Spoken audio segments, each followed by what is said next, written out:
하나님께서 오늘 우리에게 또 은혜를 베풀어 주셔서 우리가 또 한자리에 모이게 됐고 또 먼 곳 여기까지 와서 수련회를 하게 되었어요. 우리가 하나님을 찾아온 거죠.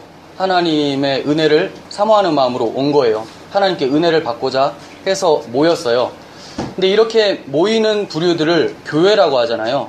근데 이 교회가 하나님 앞에 나아가기는 했는데 오히려 하나님은 너는 나를 떠나간다라고 얘기를 하는 경우가 종종 생긴다는 거예요. 그게 구약 성경에 있었던 일들이에요. 물론 신약 성경에도 자기가 하나님을 찾고 하나님을 가장 잘 믿는다고 했었던 사람들이 하나님의 아들을 십자가에서 못 박아 죽게 만들었죠.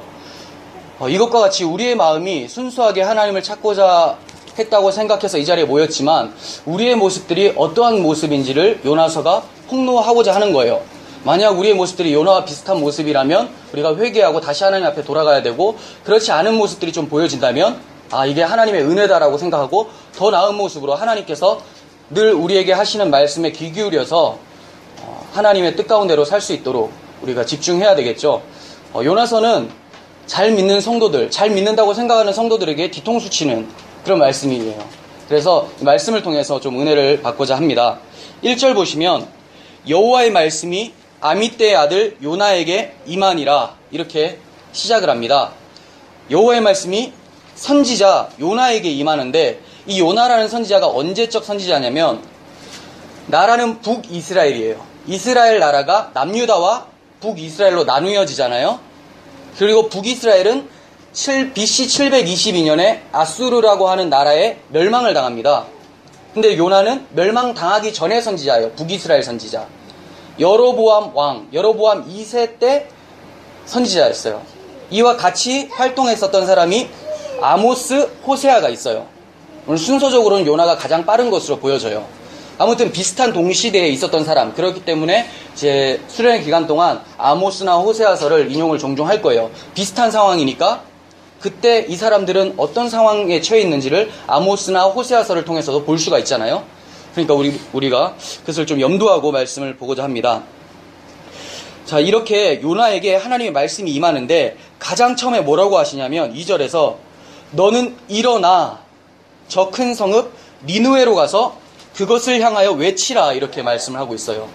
니느웨는 어디냐면 아수르의 수도예요. 아수르. 아까 말씀드렸다시피 아수르는 몇십 년만 지나면 이 북이스라엘, 요나가 활동하고 있는 나라를 멸망시킬 적대국이에요.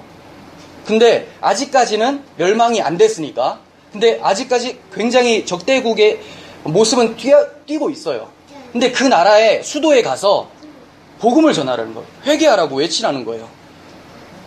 요나가 쉽지 않았겠죠. 기분 나쁘죠. 지금은 좀 나은데 우리나라하고 일본 관계가 물론 아베라는 사람이 이상한 행동해서 계속 상황이 악화되긴 하는데, 예전에 우리가 식민지 생활할 때나 이럴 때, 포로기 때, 이때랑은 많이 다르잖아요. 그 당시에 일본에게 하나님이 심판을 할 거니까 선지자에게 가서 회개하라고 외쳐라. 그럼 내가 용서해 주려고 한다. 이거 한국인으로서 하나님 뭔 용서를 합니까? 빨리 없애주시지, 이 생각이 들지 않겠어요? 그 마루타 시험하고 얼마나 우리나라를 괴롭혔어요. 당연히 그럴 수 있는 마음이 생긴다는 거예요. 그래서 요나도 비슷하게 행동을 합니다. 어떻게 행동하느냐, 일어나 저 큰 성읍 니느웨로 가서 그것을 향해 외치라, 이렇게 얘기했어요. 그리고 그 악독이 내 앞에 상달되었다. 자, 외치라고 했는데 요나의 반응을 보기 전에 어떤 말씀이 있냐면 너는 일어나, 이러잖아요. 일어나. 이 단어가 성경에서 자주 등장을 해요. 어떨 때 등장하냐면 하나님께서 새롭게 일하시는 것을 보여주실 때 일어나, 이래요. 일어나라, 이런 단어 쓴단 말이죠. 소명을 주실 때, 어떤 선지자를 세워서 이제 이 사람을 통해서 하나님의 일을 행하실 때 일어나라, 이렇게 얘기를 하시고, 또 굉장히 누가 힘이 빠져가지고 거의 죽을 지경으로 무기력할 때 일어나서 빨리 가라, 이런 얘기를 해요. 회복하고 정신 차리고 다시 내 일을 감당해라, 이렇게 말씀하는 특별한 말씀이에요. 근데 왜 하나님께서 이렇게 아수르에게, 니느웨에게 회개를 선포하라고 말씀을 하셨냐면 그 악독이 내 앞에 상달되었다, 내게로 올라왔다, 이렇게 얘기하는 거죠. 근데 이상한 것 같지 않습니까? 하나님께서는 성경을 보면 이방 나라들에 대해서 솔직히 관심이 없거든요. 누구에게만 관심이 있어요? 구약 성경에 보면 이스라엘 백성에게만 있어요. 바벨론에게 가서 전해라. 또 어디가 있지? 로마에게 가서 전해라. 바사에게 가서 전하라. 이런 거 없어요. 근데 오늘 특별히 니느웨에게 가서 전해라 이렇게 말씀한다는 거예요. 많은 사람들이 이걸 두고 어떻게 생각하냐면 요나서는 이방 선교를 위한 본문이다 이렇게 생각을 해요. 우리나라와 같이 이방인들, 그러니까 이스라엘 백성이 아닌 사람들, 그렇게 볼 수도 있죠, 교훈적으로. 그런데 그렇다면 하나님께서 왜 굳이 아수르, 니느웨에게만 그렇게 말씀하셨나, 구약 성경에서? 이건 이방 선교를 말씀하기 위한 본문이 아니라 이방 민족을 회개시킴으로 하나님께서 무언가를 이스라엘 백성들에게 알려주고 싶은 거예요. 먼저 말씀드리면 이스라엘 백성들이 너무나 말을 안 듣고 완악하니까, 우상숭배를 너무 잘하니까 하나님이 아무리 돌아와라 회개하라 외쳐도 꿈쩍도 안 하는 거죠.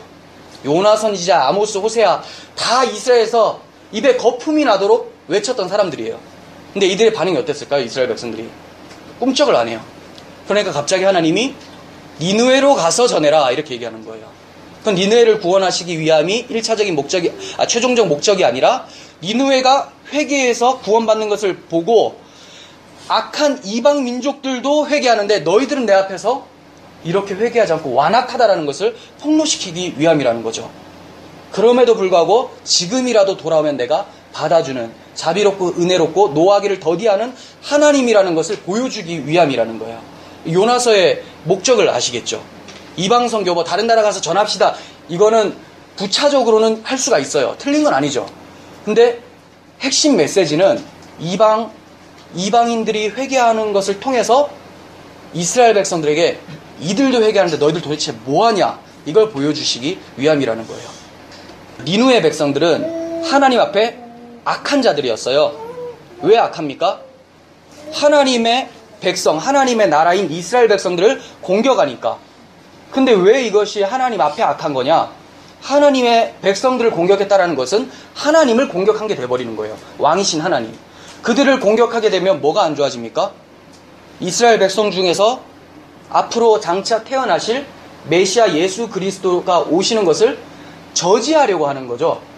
그래서 결국 하나님의 구원 사역을 방해하는 자로 이방 민족들이 등장을 하는 거예요. 그러니까 하나님께서는 당연히 심판을 하셔야 되겠죠.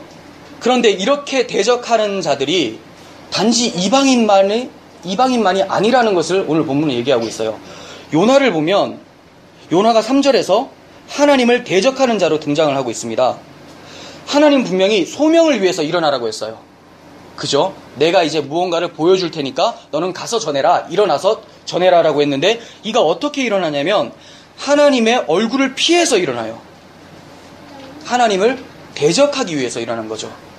이 모습은 에덴 선악과 사건 이후에, 타락한 이후에 아담의 첫째 아들의 모습과 같아요. 가인이죠. 가인이 첫 번째 인류의 살인자잖아요. 그 사람이 하나님 앞에 어떻게 행하는지 창세기 4장 16절에 이렇게 말씀합니다. 가인이 여호와 앞을 떠나서 에덴 동쪽 놋 땅에 거주하더니 여호와 앞에서 떠났다. 가인이. 그런데 오늘 하나님의 선지자라고 하는 요나가 하나님의 얼굴을 피하려고 일어났대요. 일어난 이유가 하나님의 뜻을 성취하기 위해서 일어난 것이 아니라 하나님의 얼굴을 피하려고 일어났어요. 3절에서는 하나님의 얼굴을 피하려고 일어났다라는 것이 두 번이나 나오죠. 예. 자, 3절 보겠습니다. 그러나 여호와께서는 일어나라 했건만 요나가 여호와의 얼굴을 피하려고 일어나 다시스로 도망하려 하여 욥바로 내려갔더니 마침 다시스로 가는 배를 만난지라. 여호와의 얼굴을 피하여 그들과 함께 다시스로 가려고 배삭을 주고 배에 올랐더라. 자, 여호와의 얼굴을 피하러 움직였는데 요나의 모습 속에서 요나의 상황이 어떻게 펼쳐지고 있어요? 굉장히 좋은 상황이에요. 요나한테는 마침 뭐가 있어요? 배가 있는 거예요. 하늘도 도우시구나 생각했겠죠. 예, 하나님을 피하는데 하나님이 나를 도우신다라고 생각할 정도로 아이러니한 장면이에요. 예, 그리고 배삭을 주고 배에 올랐어요. 요나의 입장에서는 모든 것이 자기 계획대로 잘 진행되고 있다고 생각을 했을 거예요. 그렇기에 배에서 정신없이 잘 수도 있는 거예요. 이따가 살펴보겠지만 풍랑이 일었는데도 자요. 왜? 딱 도망갔는데 마침 배가 있으니까 일이 잘 풀린다. 괜찮아. 자는 거죠, 자는 거. 요나는 하나님을 떠나고 있었음에도 두려워하거나 괴로워하는 모습이 전혀 보이지가 않아요. 그의 양심은 이미 육신과 함께 잠들어 있기 때문입니다. 우리가 하나님을 떠나서 무언가를 계획하고 진행할 때 술술 풀릴 때가 있어요. 그러면 우리는 무슨 생각을 하냐면 하나님이 나를 축복한다고 생각을 해요. 근데 그게 바로 요나가 배를 만난 것과 같은 상황일 수 있다는 거죠. 배 만난 게 잘된 일입니까? 요나 입장에서 보면 잘된 것 같지만 하나님 입장에서는 배신의 연속극이죠. 배신의 꼬리를 물어요, 계속해서. 하나님을 떠난 상태에서 뭔가를 잘 풀리고 있을 때 그게 가장 위험한 거예요. 가장 비참한 거죠. 교회 안 나가기 시작했는데 돈이 더 잘 들어와. 조심해야 되는 거예요. 마귀는 돈 다 제공하죠. 마귀의 역할은 여러분들의 건강과 돈을 뺏으려고 하는 것이 아니라 하나님을 뺏으려고 하잖아요. 그러니까 다 제공해 주는 거예요. 이거 딱 받고 너무 좋다. 역시 집안에는 종교가 2개면 안 돼. 하면서 이제 그래 내가 교회 안 나가는 것이 평화를 위한 거야. 하면서 이제 멸망으로 가게 된 거죠. 요나의 모습이에요. 요나의 모습. 그런데 하나님께서 어떻게 하시는지 4절을 통해서 보게 되는데 여호와께서 큰 바람을 바다 위에 내리시니 바다 가운데 큰 폭풍이 일어나 배가 거의 깨지게 되었다. 하나님께서 가만히 내버려 두질 않아요. 하나님은 요나의 하나님이기 때문에. 요나를 사랑하니까. 우리는 교회 안 나오는데 돈이 잘 들어오면 하나님 가만히 두는 것이, 그대로 가만히 두는 것이 굉장히 축복이라고 생각을 하는데 하나님은 그게 아니다 하면서 건강을 그냥 쳐버리는 거죠. 막 뺏어 가버리는 거예요. 그러면 도대체 하나님 날 도와주지를 않는다. 이게 도와주는 거예요. 이게. 자, 요나가 떠나려고 하는데 하나님께서 큰 바람을 허락하세요. 그랬더니 큰 풍랑이 일어요. 하나님의 교훈하시는 도구가 등장을 하는 거예요. 그 도구가 뭡니까? 바람이에요. 이 바람은 히브리어로 루아흐예요. 루아흐. 이게 다른 말로 신약 성경에서나 구약 성경에서는 성령으로 해석이 되어져요. 그러니까 바람을 내렸는데 바람을 통해서 폭풍이 일어나죠. 괴로워지고 있어요. 이 모습은 마치 창세기 3장 8절에서 아담이 선악과를 먹고 동산나무 뒤로 숨어요. 그리고 무화과 나무 잎으로 치마를 엮어 만들고 수치를 가려보려고 하죠. 죄악된 수치를. 근데 하나님께서 언제 어떻게 나타나시냐면 그날 바람이 불 때에 이렇게 나타나요. 바람이 불 때. 신약적 표현으로는 즉 성령이 임하심에 이런 거죠. 성령께서 죄인들에게 찾아오시는 거죠. 2가지예요. 왜 찾아오십니까? 죽이고 다시 살리기 위해서. 그러니까 회개케 위해서 찾아오시는 거예요. 이러한 모습은 오순절 마가의 다락방에서의 사건과 비슷합니다. 사도행전 2장 2절에서는 호련히 하늘로부터 급하고 강한 바람 같은 소리가 있어 이렇게 얘기를 해요. 성령이 오시는 그 묘사를 하는데 하늘로부터 급하고 강한 바람 같은 소리가 있다. 그러니까 요나가 배를 타고 떠나려고 할 때 하나님께서 바람을 내리신 것은 성령으로 찾아가신 것과 같다고 볼 수가 있는 거예요. 성령께서 뭐 하시는 분입니까? 주님께서 말씀하세요. 그가 와서 성령이 오셔서 죄에 대해서, 의에 대해서, 심판에 대해서 세상을 책망하시겠다. 가르치겠다라는 거예요. 잘못된 거 바로 잡아주시겠다라는 거죠. 요나는 하나님의 표면적인 뜻을 알고 있었어요. 뭡니까? 이방민족에게 회개를 선포하라. 이방민족이 회개해서 돌아오는 것, 이게 하나님의 뜻이라고 생각했죠. 그렇지만 이면의 뜻은 알지 못했던 거예요. 하나님의 속뜻은 알지 못했던 거예요. 속뜻이 뭐예요? 이스라엘 백성들이 돌아오지 않기 때문에 굳이 니느웨를 회개시킨다라는 것을 알지 못하는 거죠. 그러니까 이 요나의 모습은 누구의 모습 같아요? 이스라엘의 모습을 대표하는 거예요. 요나는 이스라엘의 대표 선지자잖아요. 그런데 선지자면 뭔가 나아야 되는데 선지자들까지도 타락한 이스라엘 백성들과 똑같다는 것을 보여주는 거죠. 아담이 우리의 죄악된 모습을 대표하듯이 요나가 이스라엘의 모습을 대표로 보여주고 있는 거예요. 이게 어디 구약의 이스라엘 백성뿐이겠습니까? 요나가 그랬다면 나도 그렇겠죠. 이런 부흥 강사들 좋아하던데 잘하는 거 그냥 써봤어요. 예. 나도 똑같은 역할이겠죠. 내가 요나라고 보시면 돼요. 여러분들이 지금 요나서를 강해를 들으실 때 요나가 나구나 이렇게 생각하시면 딱딱 맞아 들어가요. 나는 하나님 앞을 떠난 적이 없는데 우리는 날마다 떠난다라고 고백하는 자가 안 떠나는 자지, 나는 하나님 앞에 있어라고 한 자가 떠나는 자예요. 요나 지금 굉장히 하나님 앞에서 충실하게 지금 뭔가를 하려고 하죠. 자기가 여호와의 앞을 떠난다라고 표현을 자기 스스로 하는 게 아니에요. 성경이 얘기를 하고 있는 거지. 자기는 그냥 이 정도 되면 하나님이 말씀을 하셔도 그냥 무감각한 상태, 마음이 동요가 없는 상태. 불순종은 또 다른 불순종을 낳아요. 그러니까 불순종도 습관이에요. 순종을 계속하다 보면 순종이 습관으로 되죠. 그걸 경건생활이라고 하죠. 요나의 모습은 불순종의 연속이에요. 이렇게 이스라엘 백성들이 돌아오지 않았기 때문에 니느웨를 회개시키는 겁니다. 주님께서는 엘리야 선지자 때 3년 6개월 동안 가뭄에서도 선지자를 영접한 것은 오직 시돈 땅에 있는 사렙다 과부 한 사람뿐이었다, 이렇게 얘기해요. 3년 6개월 동안 비가 오지 않았다면 선지자들에게 얘기해서 다 나와서 하나님 앞에 좀 기도해달라고 얘기를 해야 되잖아요. 아무도 그렇게 하지 않고 그 선지자를 영접한 사람도 이방 사람이었다고 얘기를 하는 거죠.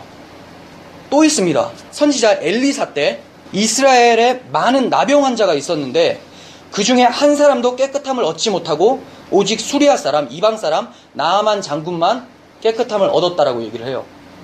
하나님이 고쳐주시려고, 선지자를 통해서 고쳐주시려고 해도 하나님을 찾아오는 사람이 없었다.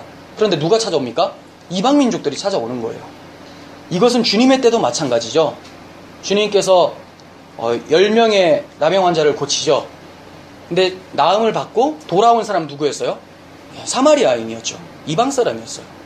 도대체 하나님의 백성이라고 하는 사람들은 하나님 앞에 나아간 적이 찾아보기 힘들 정도로 드뭅니다. 이 점은 오늘날 교회가 안고 있는 문제이기도 해요. 복음의 참 의미를 알지 못하면서 내가 교회 다니기 때문에, 내가 주여 주여 부르고 있기 때문에, 세례를 받았기 때문에, 직분을 맡았기 때문에 자동적으로 나에게 구원이 발생된다라고 착각하는 사람들이 있어요. 근데 이것은 자기 확신이죠. 다른 말로 자기 기만이에요. 스스로를 속이고 있는 거예요. 이것이 바로 여호와의 얼굴을 피하려고 도망하는 요나의 모습과 같은 거죠. 요나는 자기가 괜찮은 선지자라고 생각을 해요. 하지만 하나님 눈에는 그렇지가 않습니다.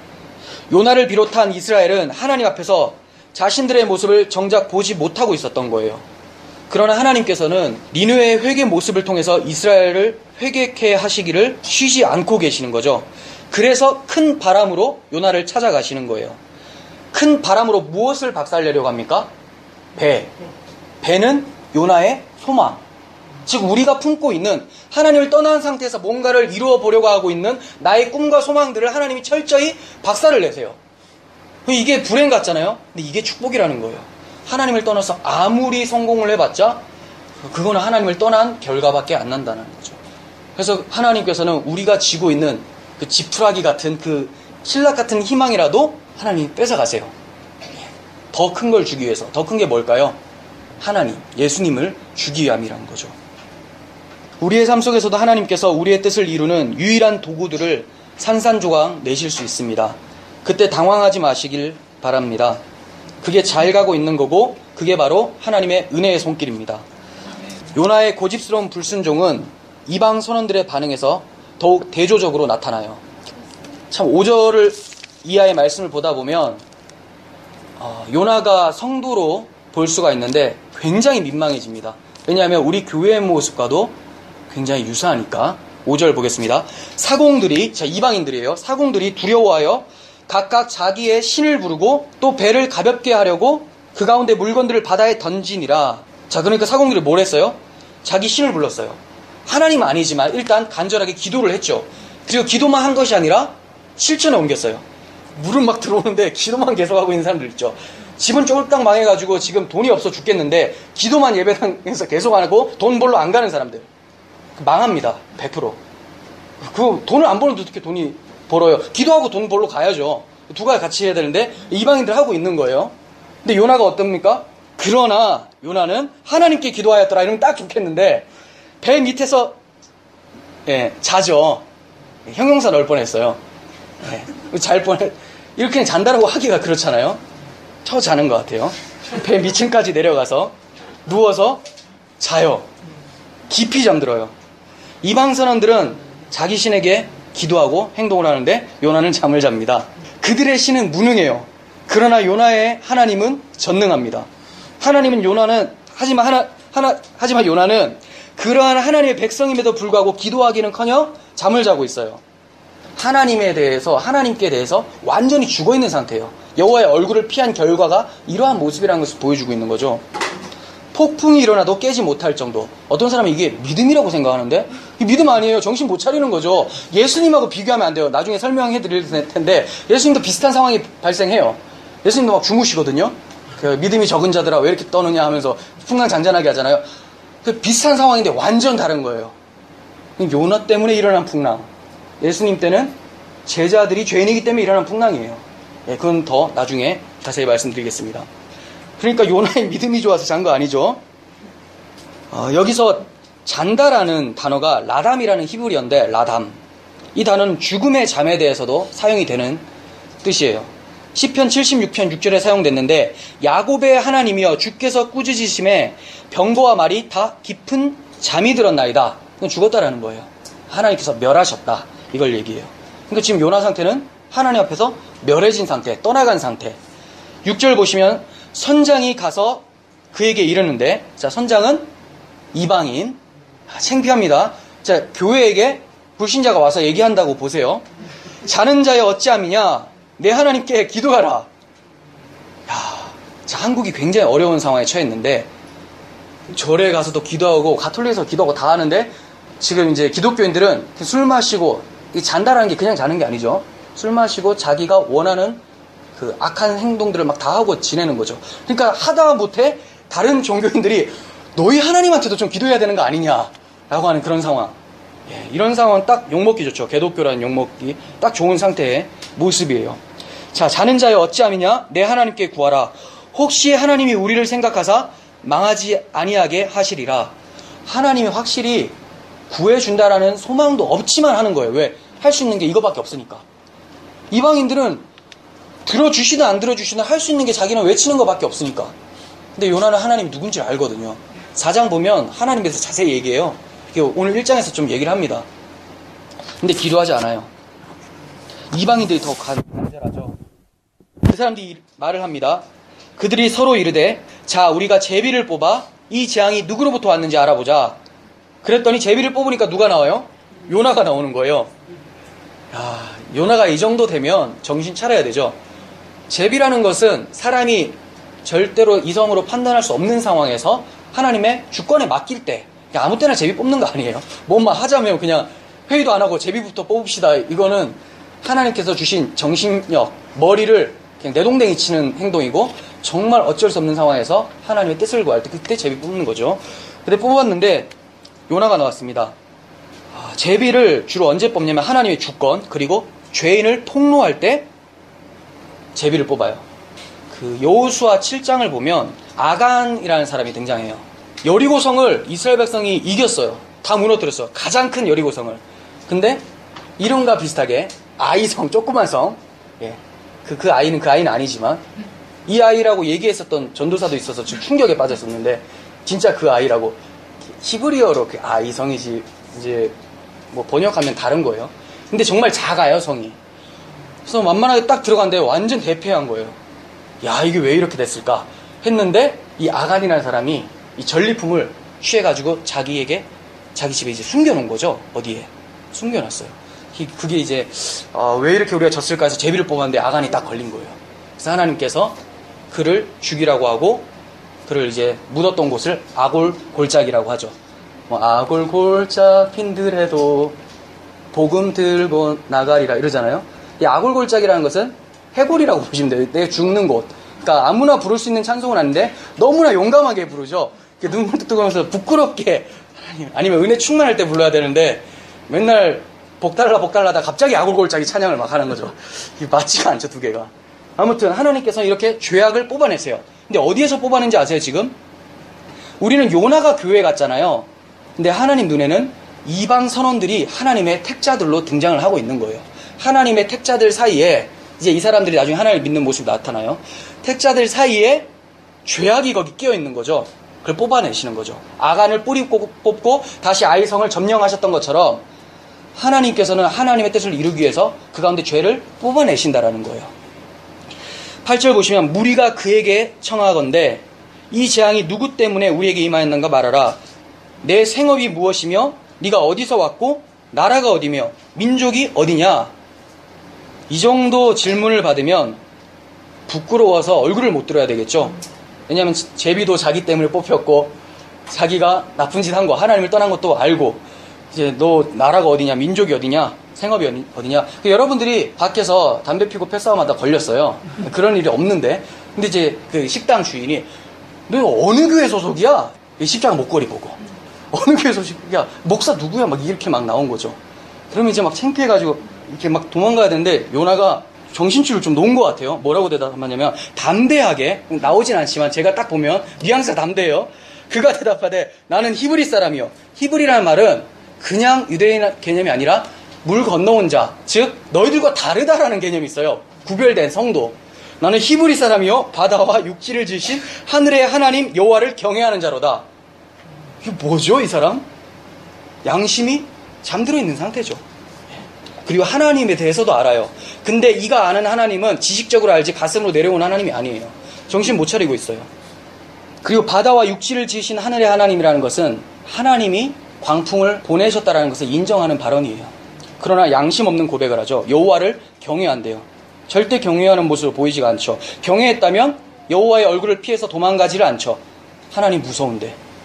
재앙의 원인을 알고 있습니다. 자기라는 것. 그러니까 결국 의도적으로 하나님을 피했던 거죠. 우리의 모습 속에서도 알면서 짓는 죄악이 더 많지 않습니까? 우리 말할 때는 맨날 알게 모르게 지은 죄, 마치 모르게 지은 죄가 많은 것처럼 알게 모르게 지은 죄를 용서해 주시고, 이거 습관이에요. 자기가 죄 지은 거 생각을 안 하려고 해서 그냥 그렇게 말을 하는 거지, 진짜 죄를 용서해 달라고가 아니라 그렇게라도 해야지 천국에서 상급이 뭔가 주어질 것 같고 천국은 따놓은 당상처럼 될 것 같으니까 알게 모르게 지은 죄, 또 자주 등장하는 게 꼬리보다 머리가 되게 하시고 뭐 이런 것들 있잖아요. 들어가도 나가도 복을 받게 하시고 떡반죽 그릇까지 복을 받게 하시고 뭐 내 나중에 심히 창대하리라, 이런 것들은 다 긁어 모아서 막 얘기를 하죠. 그 뜻은 생각도 안 하고. 이게 너무나 형식화되고 종교심에서 발동한 그런 모습 아니겠습니까? 이렇게 요나는 알면서 지은 거예요. 우리도 이런 모습이 너무나 많습니다. 아는 것만으로는 아무 유익이 없습니다. 아는 것이 실제가 될 때 그것이 내 삶이 되는 거예요. 그게 복음의 능력으로 나타나는 거죠. 10절을 보시면 자기가 여호와의 얼굴을 피함인 줄을 그들에게 말하였으므로 무리가 알고 심히 두려워하여 이르되 내가 어찌하여 그렇게 행하였느냐 하니라. 또 혼나죠. 네가 어째서 그렇게 했느냐. 또 책망받고 있는 요나입니다. 이방인 선원들은 처음에는 폭풍을 두려워했어요. 그죠? 폭풍이 일어났을 때 두려워하여 자기 신께 기도했어요. 근데 지금은 누구를 두려워합니까? 폭풍을 내리신 하나님을 두려워하고 있는 모습이에요. 요나와 완전 다르죠. 요나는 하나님이 어떤 분인지를 아는데도 떠나가는 사람이에요. 두려움의 초점이 이방인들이 하나님께로 옮겨가고 있습니다. 그렇지만 요나는 하나님을 입으로는 경외한다고 하지만 경외하지 않는 모습이 나타나고 있어요. 하나님께서 요나를 불러 니느웨로 보내신 것은 그 사역을 통해서 자기 백성 이스라엘을 하나님 앞으로 다시 세우며 이스라엘의 대표자로선 요나를 세우기 위함이었어요. 그러니까 하나님은 이스라엘도 문제지만 요나부터가, 선지자부터가 기울어져 있기 때문에 이 사람부터 바로 세우려고 이를 들어 쓰시는 거예요. 저 또한 마찬가지죠. 제가 이렇게 설교를 하고 있지만, 말씀은 준비하지만 제 입장에서는 하나님께서 여러분들을 세우기 위해서가 아니라 저는 이거 준비하면서 나를 세워 가시려고 지금 이 말씀을 준비하게 하시는구나, 이걸 경험하게 되는 거죠. 요나 같은 입장에서. 근데 그걸 모르고 여러분 정신 차려야 돼요 하면 요나가 되는 거죠. 요나처럼 되지 않기 위해서 발버둥 치고 있는 거예요. 여러분들도 주변 사람들, 쟤를 세우기 위해서 하나님이 오늘 수련회를 마련했구나 라고 하지 마시고 오늘 나를 찾아오시려고, 요나 같은 나를, 배가 내 소망이라고, 세상의 가치관들이 내 소망이라고 생각하고 있는 그 소망들을 하나님이 산산조각 내시려고 찾아오셨구나. 그때 하나님 어서 오셔서 나의 배를 박살내주세요, 이렇게 기도할 수 있어야 되는 겁니다. 정리하겠습니다. 우리 관점에서 잘 되고 있는 것 같이 보이지만 그것이 저주의 모습일 때가 많습니다. 내가 비록 실패하는 것 같지만 하나님은 은혜의 손길로서 우리를 진짜 성공의 자리, 하나님을 찾는 자리로 만들어 가신다는 거예요. 무엇이 어떻게 진행되는 것이 중요한 것이 아니라 내가 누구 앞에 서 있는가가 중요한 거예요. 내가 돈 앞에 서 있나, 내가 명예와 성공 앞에 서 있나, 아니면 만군의 여호와 하나님 앞에 서 있는가. 혹시 여호와의 얼굴을 피해서 달아나는 모습이 우리들에게 보이고 있지 않습니까? 가인과 같이 하나님 앞에서 떠난 삶을 살아가고 있지 않습니까? 요나의 도망 실패는 하나님의 은혜의 손길이죠. 요나를 막으신 하나님께서 우리의 길 또한 철저히 막아주시고 내가 원치 않는 길이라도 하나님이 이끄신다면 기쁘고 즐겁게 걸어갈 수 있는 축복이 우리에게 있었으면 좋겠습니다. 베드로는 주님을 떠났어요. 그렇지만 하나님은, 예수님은 베드로를 가만두신 것이 아니라 찾아오세요. 베드로가 찾아간 게 아니죠. 우리가 수련회를 온 거지만 우리가 온 게 아니라 하나님이 우리 마음에 찾아오셔서 끌고 온 거죠. 하나님 가만히 내버려 두질 않아요. 우리를 요나처럼 보고 계시기 때문에 포기하지 않으신다라는 거예요. 요나가 도망했지만 하나님께서는 큰 바람, 루아흐로 찾아가신 것처럼 우리가 도망할 때 하나님은 루아흐, 성령으로 찾아와 주셔서 우리의 삶을 회복시켜 주실 줄을 믿습니다. 기도하겠습니다.